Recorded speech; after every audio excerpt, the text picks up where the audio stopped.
Bonjour, peuple de Dieu. Nous sommes encore dans la joie aujourd'hui de continuer avec notre enseignement. Son thème général, nous sommes en train d'étudier les événements du temps de la fin. Alors, nous avions vu beaucoup de choses. Aujourd'hui, nous voudrions voir l'identité de deux témoins que nous avions introduit lors de notre enseignement de la fois passée. Nous disons que Dieu se répète. Noé est dans l'arche. Il laisse une semaine pour qu'il puisse détruire le monde. Il prend une semaine et nous avions déjà expliqué que cette semaine-là est une semaine sabbatique. L'ombre ne dit pas toute la vérité. Il n'y aura pas de destruction après une semaine, mais après une semaine, ça sera le jugement de Dieu qui va commencer sur cette terre, à savoir la grande tribulation. Nous ne sommes pas encore là, nous n'allons pas vite en besogne parce que ce sont des choses extrêmement spirituelles que le commun des mortels ne peut pas saisir. Or, le but de notre intervention est justement de vulgariser, de faire en sorte que le peuple puisse réellement comprendre ce que dit la Bible. Parce que la parole prophétique n'est pas l'apanage de beaucoup de gens et dans nos églises, c'est rare qu'on puisse prendre beaucoup de temps à parler de la parole prophétique. Si vous en parlez, vous rendrez de vous-même compte que les bancs resteront vides. Vous allez vous rendre compte que des gens commenceront à somnoler.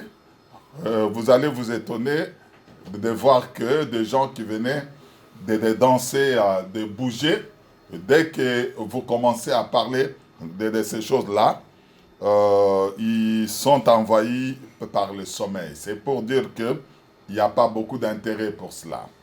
Aujourd'hui, il y a intérêt parce que il y a des événements qui secouent le monde et beaucoup de gens étaient en train de s'interroger. Et aujourd'hui, il y a une certaine curiosité pour comprendre exactement de quoi il est question. Alors, nous prenons sans plus tarder notre livre de Daniel, chapitre 9. Nous sommes au verset 26 et verset 27. C'est là où nous allons introduire notre sous-thème aujourd'hui.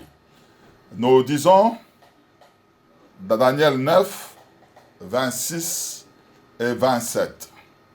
Après les 62 semaines, un oint sera retranché, il n'aura pas de successeur. Le peuple d'un chef qui viendra détruira la ville et le sanctuaire. Et sa fin arrivera comme par une inondation. Il est arrêté que les dévastations dureront jusqu'au terme de la guerre. Il fera une solide alliance avec plusieurs pour une semaine. Durant la moitié de la semaine, il fera cesser le sacrifice et l'offrande.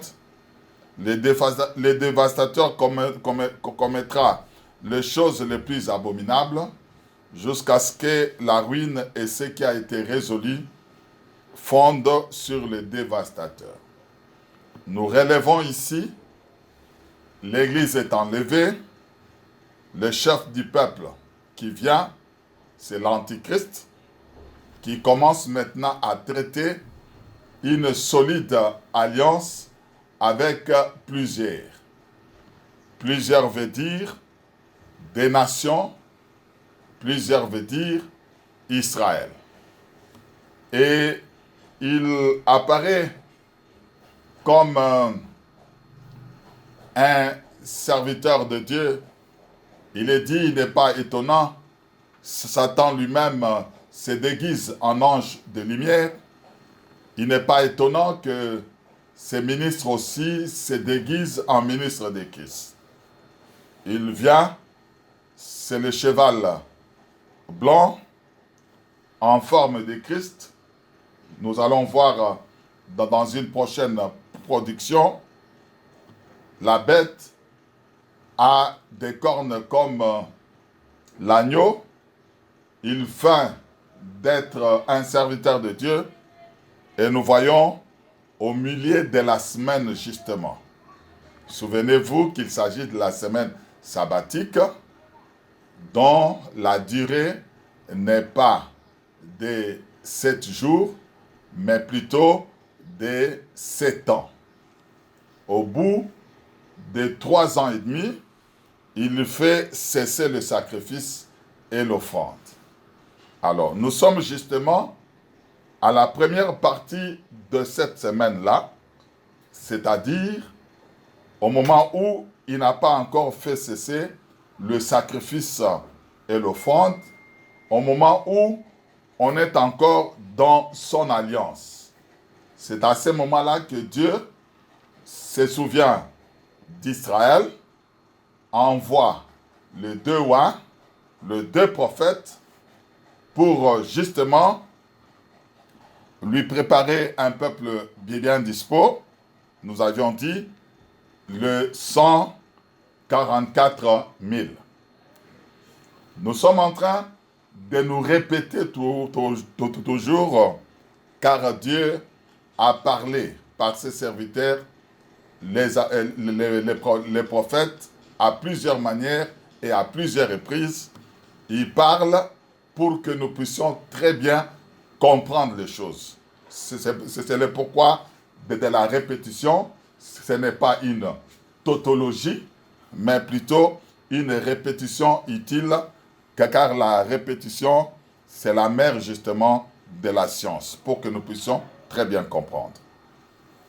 Alors, pendant cette première moitié de la semaine, nous appelons cette première moitié de la semaine la dernière moitié de la semaine des 70 semaines de Daniel. Il n'y a pas quelque chose de difficile là. Je réponds. Les 70 semaines ont été fixées sur le peuple de Daniel pour mettre fin à la transgression, pour expier l'iniquité, pour oindre le saint des saints.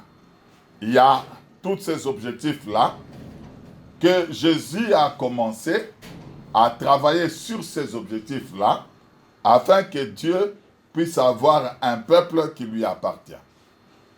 Au milieu de la semaine, Jésus est retranché. Il reste encore une autre moitié de la semaine pour qu'on arrive à 70 semaines. Alors, les 2 rois ne viennent pas dans le cadre d'une semaine de l'Antichrist, du chef du peuple qui vient, mais ils viennent justement dans le contexte des 70 semaines de Daniel. Mais ça coïncide ceci, que leur travail commence à la moitié de la 70e semaine, mais qui est justement la première moitié d'une semaine de l'Antichrist. Donc, il y a des choses qui sont en train de s'entrelancer là, mais la compréhension est plus simple que le 2 témoins ne travaillent pas dans le cadre de l'Antichrist. Ils viennent compléter la prophétie justement de Daniel. Mais il se fait que quand eux, ils commencent à travailler pour arriver à la fin de la 72e semaine, cela coïncide avec la première moitié de la semaine de l'Antichrist. Donc, ils sont en train de travailler dans ce sens-là. Pour quel but? C'est justement quand la colère de Dieu va se manifester et que les peuples qui auront cru à leur message ne puissent pas passer par la grande tribulation. C'est ça le but. l'Église est enlevée, c'est pour d'abord qu'ils ne puissent pas voir la tribulation du diable, ensuite la grande tribulation qui est le jugement de Dieu afin d'empêcher les gens de continuer à adorer la bête, sa marque, et nous allons voir cela dans la suite du temps. Voilà l'identité de deux témoins. Je crois, nous avions déjà commencé, nous répétons, parce que dans la parole de Dieu, vous verrez qu'il n'y a que répétition. Ce qui a été, ce qui est, et c'est ce qui sera. Vous allez voir, même dans les livres d'Apocalypse, une répétition des symboles. C'est la manière de parler de Dieu. C'est ainsi que nous disons que Dieu se répète. Ainsi, nous sommes dans le livre d'Apocalypse chapitre 11. C'est là où on était. Nous sommes en train de décrire maintenant le deux témoins. Dans leur description, nous prenons à partir du verset 3. Je donnerai à mes deux témoins le pouvoir de prophétiser, revêtus de sacs pendant 260 jours. Nous avions expliqué et nous répétons pour dire que le 260 jours ne nous donne pas une bonne indication par rapport à ces calendriers d'une semaine, c'est-à-dire des 7 ans. C'est la raison pour laquelle nous ne pouvons plus convertir en semaines parce que nous connaissons l'inconnu. Il s'agit de 7 ans, raison pour laquelle nous prenons les jours et nous devons les convertir cette fois-là en années. Or, une année vaut 360 jours dans le calcul des Juifs. Un mois, c'est de 30 jours. Ce n'est pas comme dans le calendrier romain où on trouve des jours à 31 jours, à 30 jours, à 28 jours ou à 29 jours, mais leur base de calcul, c'est 30 jours. Comme dans le domaine commercial, la base est de 360 jours, non pas 365 jours. Et nous divisons par 1260 jours, nous nous retrouvons justement avec 3 ans et demi. Si vous n'aviez pas compris, c'est ce que je viens de dire, si ça paraît comme étant du charabia, comprenez seulement que 1260 jours égale à 3 ans et demi sur base des calculs de 360 jours.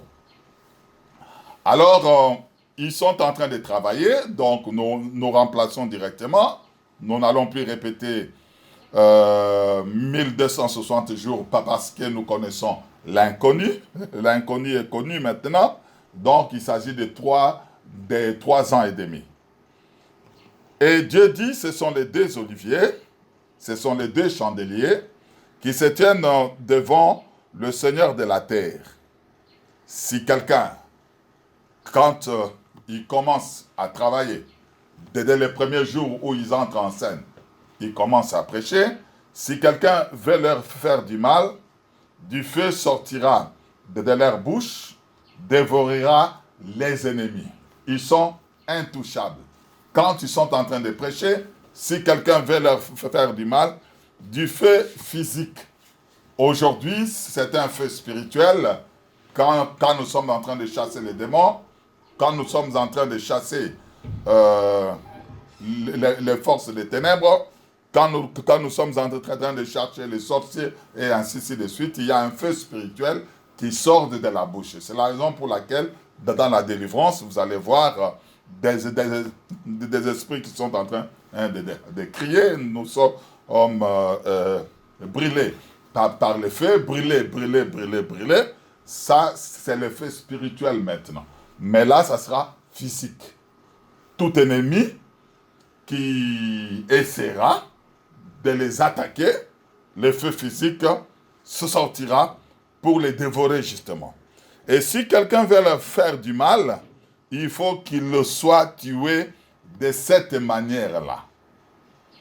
Or, quand nous regardons dans l'Ancienne Alliance, de tous les ministres de l'Ancienne Alliance, celui qui avait le pouvoir d'invoquer le feu était justement Élie le Tisbite. C'est lui qui avait ce pouvoir-là. Souvenez-vous du mont Carmel, au moment où les prophètes de Baal avaient introduit la religion de Baal avec Jézabel. Souvenez-vous qu'à ce moment-là, Élie avait demandé qu'on puisse savoir qui est Dieu, ou Baal, ou Éternel, et il a demandé à ce que le Dieu qui répondra par le feu, c'est celui-là justement qui est le véritable Dieu. Alors, nous avions vu que les prophètes de Baal ont commencé le matin jusqu'à midi. Leur Dieu ne leur avait pas exaucé, ils ne pouvaient pas faire descendre le feu, mais quand Élie a commencé avec l'offrande du soir, et le feu était descendu. Donc par là, nous attestons que c'est le ministère d'Élie le Tisbite. Ici, nous ne sommes pas formels, nous ne sommes pas absolus pour dire que ça sera la personne d'Élie le Tisbite, et nous allons démontrer que l'esprit d'Élie avait agi au travers le temps sans que ça ne soit pas la personne d'Élie. Donc nous disons, c'est ce ministère-là qui est repris là. Ils ont le pouvoir de fermer le ciel afin qu'il ne tombe point de pluie pendant le jour de leur prophétie. Nous allons toujours dans l'Ancienne Alliance pour comprendre la chose. Nous avions vu le prophète Élie le Tisbite qui avait la capacité de fermer le ciel pendant 3 ans et demi et il n'avait pas plus sinon à sa parole. Donc c'est ce ministère-là que nous sommes en train de voir et ils ont le pouvoir d'échanger les eaux en sang et de frapper la terre de toute espèce de plaie chaque fois qu'ils le voudront. Ici, si nous regardons, la Bible s'interprète par elle-même. Nous ne pouvons pas apporter une interprétation. Ça sera une interprétation particulière. C'est vraiment interdit d'apporter son raisonnement et sa pensée dans les choses de Dieu. C'est pourquoi nous sommes en train de prendre des écritures qui sont en train de répondre à leurs propres préoccupations. Donc ici, nous sommes en présence de Moïse, le prophète, qui avait la capacité de changer l'eau en sang, et de frapper la terre de toute espèce de plaies. Souvenez-vous des 10 plaies avant la sortie des enfants d'Israël en Égypte. Alors, ce sont ces 2 ministères-là qui commencent à agir. Pourquoi ces 2 ministères-là? Parce que Israël ne croit qu'à ses prophètes. Particulièrement le prophète majeur qui est Moïse, et Israël croit également à Élie, le prophète, parce qu'ils ont vu justement la manifestation en puissance de leur Dieu. C'est pourquoi Dieu ne pouvait qu'envoyer des gens qui peuvent opérer des signes comme ceux-là. C'est alors que Israël croira justement que cela vienne de Dieu. Alors, quand ils auront achevé leur témoignage, c'est-à-dire après 3 ans et demi, la bête qui monte de l'abîme leur fera la guerre, et nous allons voir quelle est cette bête-là qui monte de l'abîme. Il les vaincra et les tuera. Ça sera la permission de Dieu, parce que rien n'arrive sans que Dieu ne soit l'auteur. Parce qu'ils viennent d'accomplir la mission. La mission était de 3 ans et demi. Quand un homme de Dieu accomplit la mission, Dieu doit le retirer. Pour quel but? Afin qu'il puisse se reposer, afin qu'il ne puisse pas tomber dans l'apostasie. Nous avions vu beaucoup qui ont commencé par l'esprit et qui se terminent maintenant par la chair à cause de la convoitise du monde, à cause de la gloire, à cause de l'argent, à cause de femmes. Vous savez que ce sont des ennemis du ministère.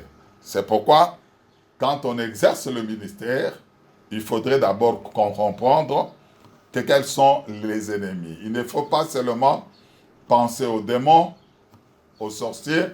Le premier ennemi du ministère, c'est d'abord le ministre lui-même. Quand il prêche bien, il parle bien. Peut-être que Dieu lui aurait donné une certaine beauté et qu'il est glorifié. Son cœur s'élève. Le premier péché qui était entré dans Satan, c'était justement l'or, les tambourets, tout ce qui était à son service, et son cœur était élevé.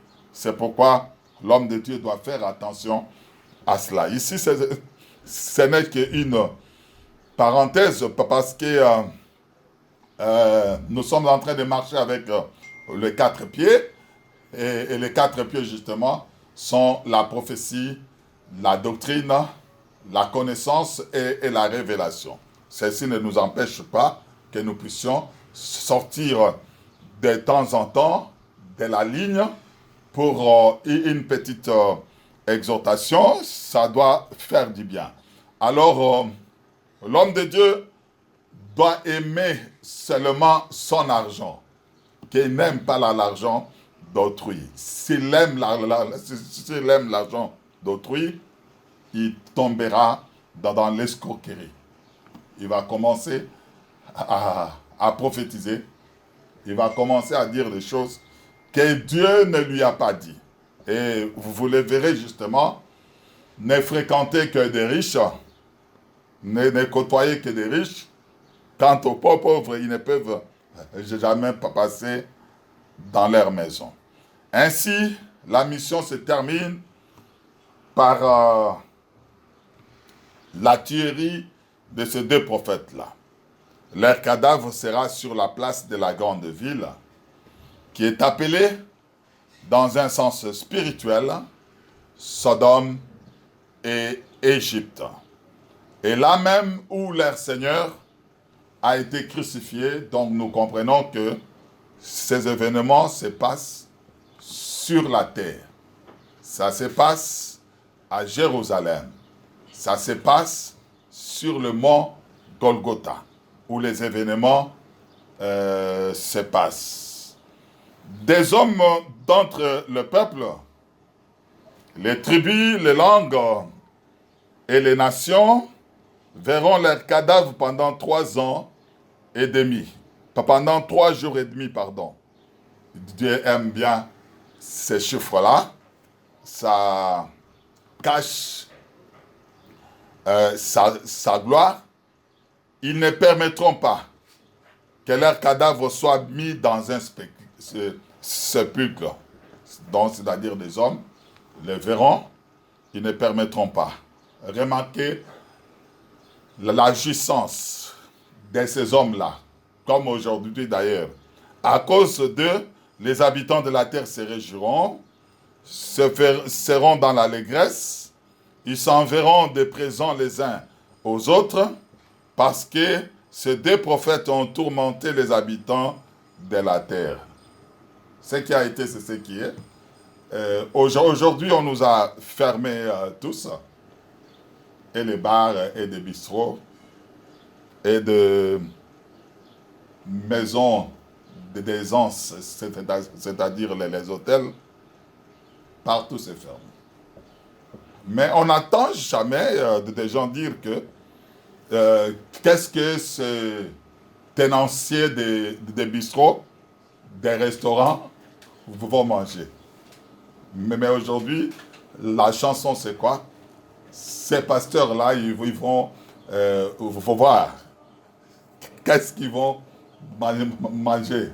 Ce sont des escrocs, ces pasteurs-là. Donc, ils se réjouissent justement pour la fermeture de ces églises. Ce n'est pas parce que les pasteurs escroquent leur argent, mais plutôt c'est cette puissance-là qui est en train de les tourmenter dans des quartiers, jour et nuit. Ils ne peuvent pas, en tout cas, sortir et s'envoler. Peine perdue. Encore aujourd'hui, nous avons toute la concentration de prier sans cesse et de rester à la maison. Et nous ne maigrissons pas parce que Dieu continue toujours à pourvoir à nos besoins. Donc, ça ne sert à rien de se réjouir de la chute, de la mort des hommes de Dieu, parce que finalement, Dieu se pourvoira. Et nous sommes au verset 11. Notre étude, c'est toujours de comprendre qui sont ces deux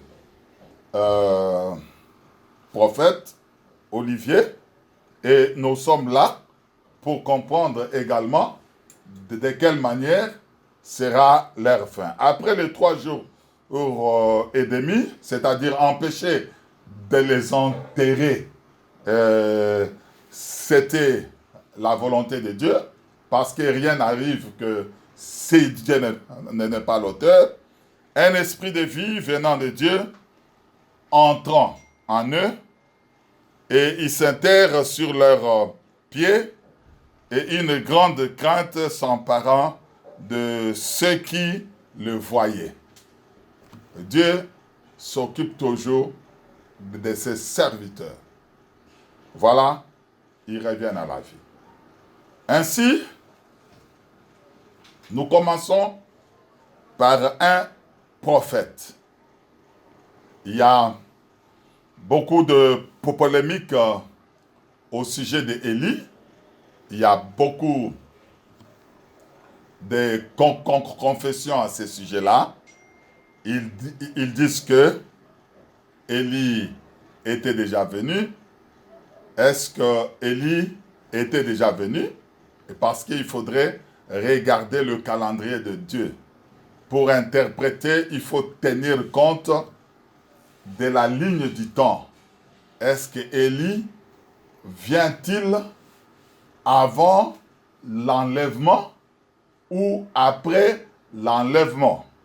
Et les Écritures sont là pour nous départager. Je prends le fameux livre de Malachie, chapitre 1, et nous lisons à partir du verset 1 jusqu'au verset 6. Donc, le livre de Malachie, nous sommes en train de répondre à la problématique, chapitre 4, je disais, à partir du verset 1 jusqu'au verset 6.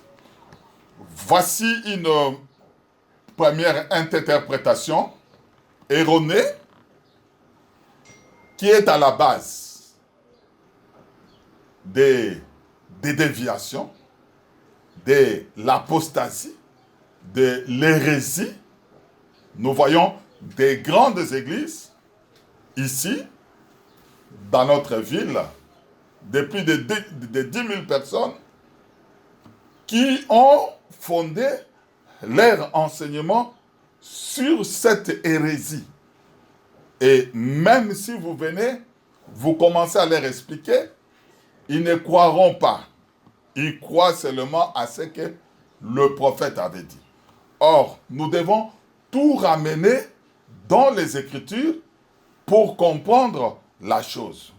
Voilà de quelle manière on fait une interprétation forcée quand on prend le texte, on enlève du contexte, on peut comprendre cela selon que l'on veut, dans le sens que l'on veut. Remarquez. Ces gens-là, ils prennent seulement le verset 5 et 6. Ils disent, voici, je vous envoie Élie le prophète.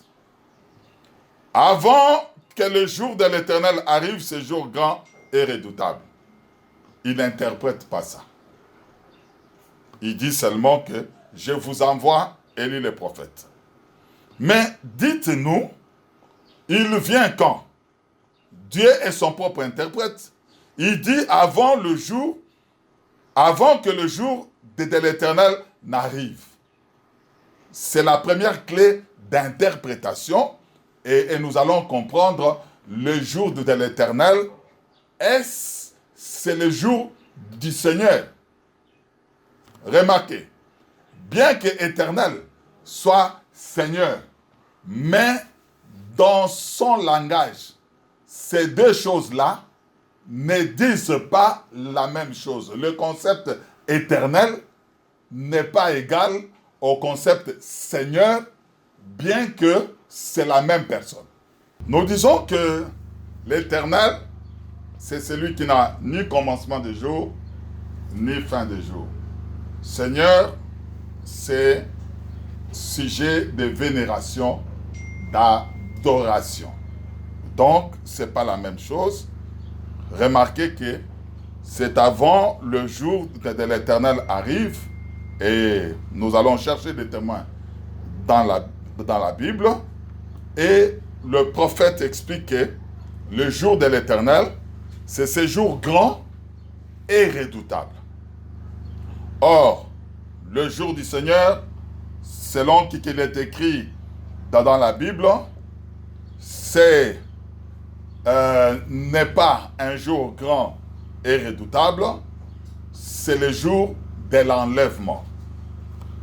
Je vais y revenir, je prends directement le témoin pour que cela ne paraisse pas que cela relève de mon intelligence ou de ma pensée. Je prends un Thessaloniciens ici. Nous sommes en train de démontrer que les deux concepts, le jour de l'Éternel, n'est pas égal au jour du Seigneur. 1 Thessaloniciens chapitre 5, nous sommes au verset 1 et le verset 5, et nous lisons. Ici, nous sommes en train de parler du jour du Seigneur. Or, Élie vient avant le jour de l'Éternel. Et on dit le jour de l'Éternel est un jour grand et redoutable, c'est-à-dire le jour de vengeance.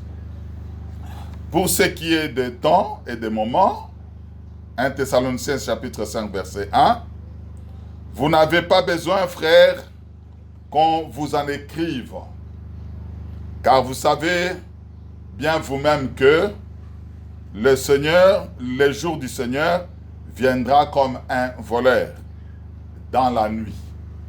Le jour du Seigneur est un jour discret, un jour qui n'est pas connu des personnes. C'est un jour où le Seigneur vient chercher son épouse, qui n'est pas un jour grand et redoutable. Quand les hommes diront paix et sûreté, alors une ruine soudaine le surprendra. Comme les douleurs de l'enfantement surprennent la femme enceinte, et ils n'échapperont point. Mais pour vous, frères, vous n'êtes pas dans les ténèbres, pour que ce jour vous surprenne comme un voleur. Vous êtes tous des enfants de la lumière et des enfants du jour. Nous ne sommes point de la nuit, ni des ténèbres. Voilà, nous sommes en train de démontrer que le jour du Seigneur, il ne faudrait pas confondre cela avec le jour de l'Éternel. Nous pouvons encore prendre un autre témoin. Ésaïe, chapitre 61. Ésaïe 61. J'arrive, Ésaïe 61. Et nous sommes... nous prenons le verset 1 et le verset 2. Ici, nous sommes en train de comprendre le jour de l'Éternel, ce jour grand et redoutable, qui est différent du jour du Seigneur. Cela a été prophétisé d'avance. Ésaïe 61, versets 1 à 2. L'Esprit du Seigneur, l'Éternel, est sur moi. Cela est repris le jour où le Seigneur a commencé le ministère, car l'Éternel m'a oint pour porter de bonnes nouvelles aux malheureux. Il m'a envoyé pour guérir ceux qui ont le cœur brisé, pour proclamer aux captifs la liberté, aux prisonniers la délivrance, pour publier une année de grâce de l'Éternel.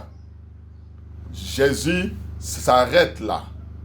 Quand on lui a donné les rouleaux, Jésus s'arrête là.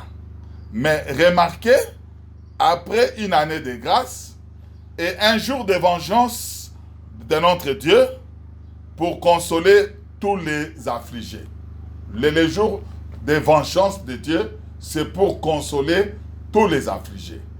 Donc, il ne faudrait pas confondre que Élie puisse venir avant le jour de l'Éternel. Il vient,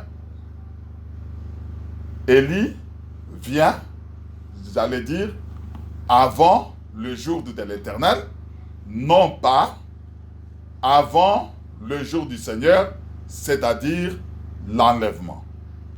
Nous revenons à notre texte de Malachie.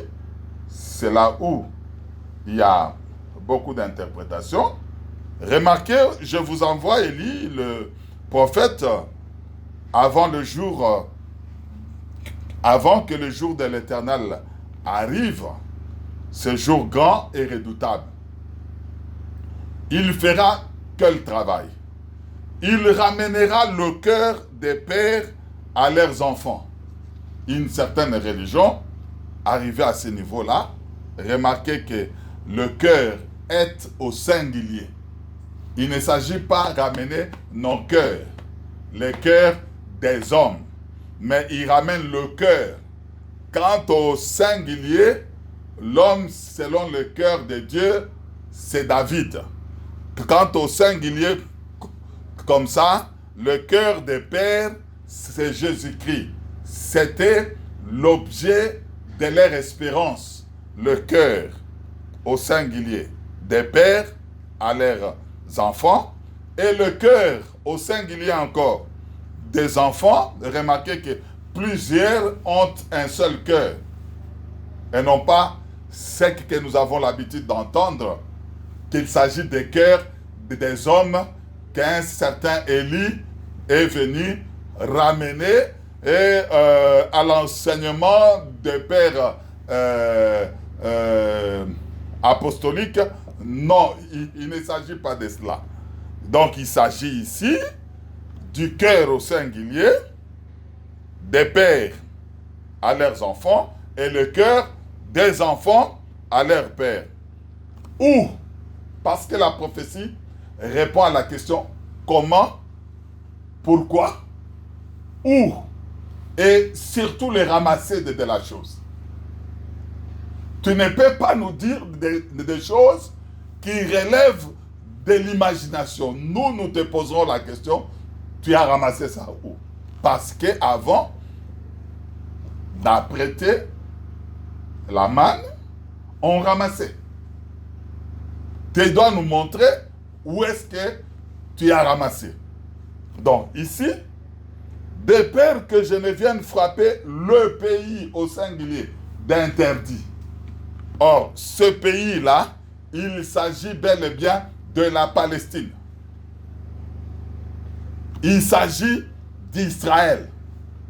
Il s'agit de la terre d'Abraham, d'Isaac et de Jacob.